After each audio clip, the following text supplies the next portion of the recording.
What happens when you give me, in particular, some tabletop RPG dice and tell me to make something out of them?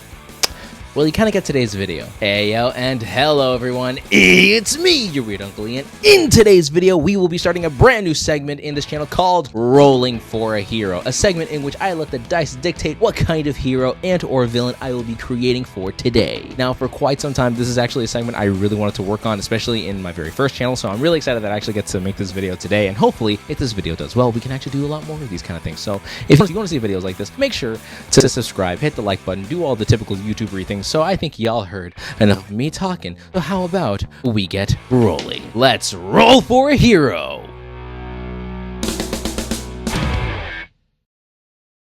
Alright, I'm going to be utilizing a custom Lego cup, and we're first going to be rolling for the origin of this superhero. So now that I rolled it, we rolled a 5, and that 5 is for a tech-enhanced kind of origin, meaning that they got their powers from a suit, an implant, or something of some other technical situation. Now we're going to be going for their primary superpower. So again, with the custom Lego cup, we roll another 5, and that happens to be shape-shifting. Okay, it's going to be a little interesting, so we'll see what happens here. So now we're going to roll for a secondary power. So I decided to stick with utilizing a D10 for this one. So again, you see the options here. I am going to be utilizing my custom Lego cup again, just shaking it around, and we roll, and we have rolled a freaking 10. I call that a 10. I don't know what other people will dictate that as, which is reality bending. Okay, that's gonna be a bit shocking. All right, after this we have personality trait. What are they gonna be like? What's their personality like? All right, and after rolling again, we rolled a 7,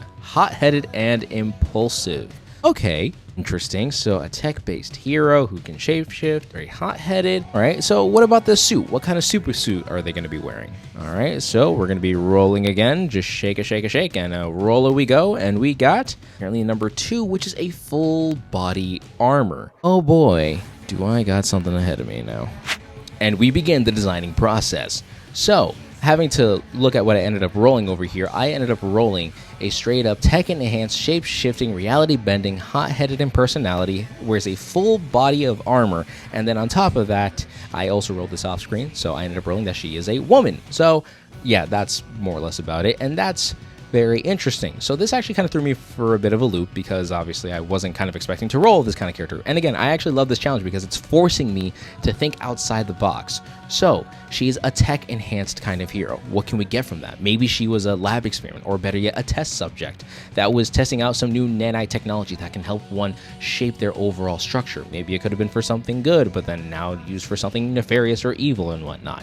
Hence her ability to shapeshift and her tech-enhanced origins.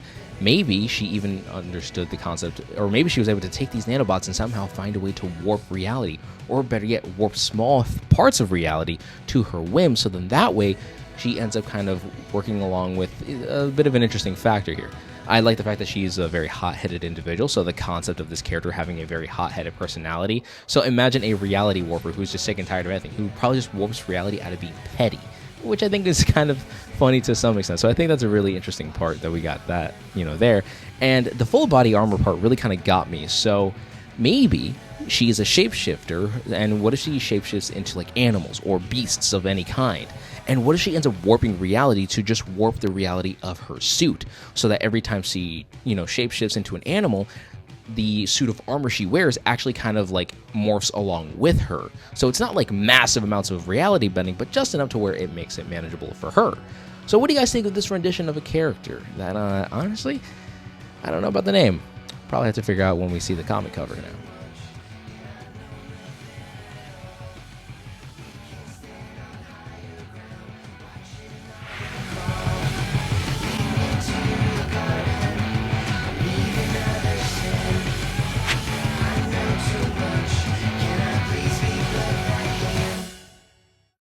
Asha Cade, a world-class super spy, was one of the most elite spies on the planet. Even though she could be a bit hot-headed and unevenly tempered at times, she was an expert in infiltration and silent takedowns. And even though she has accomplished amazing things after years of serving within the darkness, she grew tired of being a ghost for the governments. She no longer trusted them and no longer desired to be in the shadows and clean up after these sleazy, shady government officials, politicians, or higher-end shady capitalists. Asha is seeking a way to make a lasting difference. She volunteered for a radical off-the-books program called Project Darwin, an experimental initiative aimed to creating the ultimate adaptive operative through controlled nanobot technology that could instantaneously rewrite matter just by simply looking at a different living organism, or even collecting DNA samples from potentially extinct or recently deceased beings. Asha knew that an opportunity like this only occurs once in a lifetime, so she took the risk and became a test subject for this new project. The process nearly killed her, but Asha's resilience helped her emerge as something new. When the procedure was over, Asha could not control the nanobots. Due to the nanobots' lack of control, she donned on a new form of a power armor,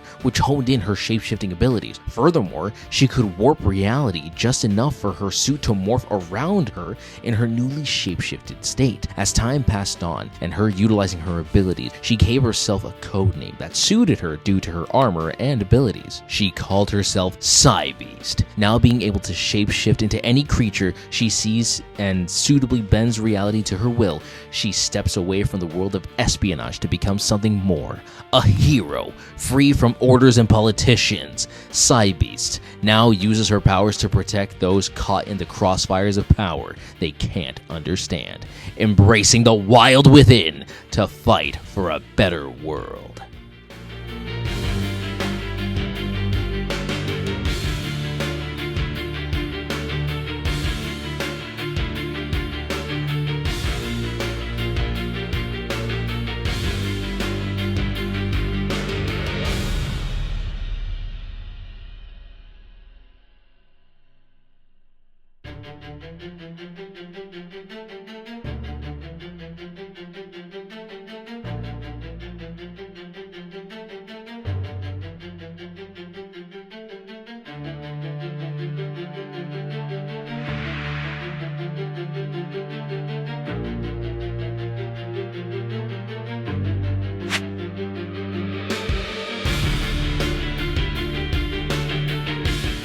And there we go. We have our officialized poster cover art for Psybeast. What do you guys think of this character? Do you guys think you guys would have been able to roll something better? What would you have done differently with the character that I've rolled up for today's video? Do you guys want to do something like this? Or do you guys want to see more stuff like this? Let me know in the comments down below. Honestly, I know I could have shown off her cybernetic, more animalistic tendencies, and I actually had plans of showing off the animals in like her wings and the tails or something along the lines of that, but it was really difficult for me to kind of get to that point. So hopefully if I ever have to do another shape-shifting adjacent character, I'll be able to like show that off and whatnot. But other than that, I really like the way this came out. I just, yeah, sure, it's just a bit of a generic standing pose, but honestly, it's kind of nice. I just like the simplicity of it. I just love how, her armor just kind of, I don't know, there's just something about it that I really enjoy with this overall piece. But you know what? I'm going to keep gushing on about that if I keep talking any further. So anyways, outside of that, I think I'm probably better off ending the video here. So to my fellow artists out there, make sure to follow these 3 simple rules. Stay awesome, stay weird, and keep life to the easiest. Always remember that art inspires all, but you can inspire more. And of course, never forget to stay ultra.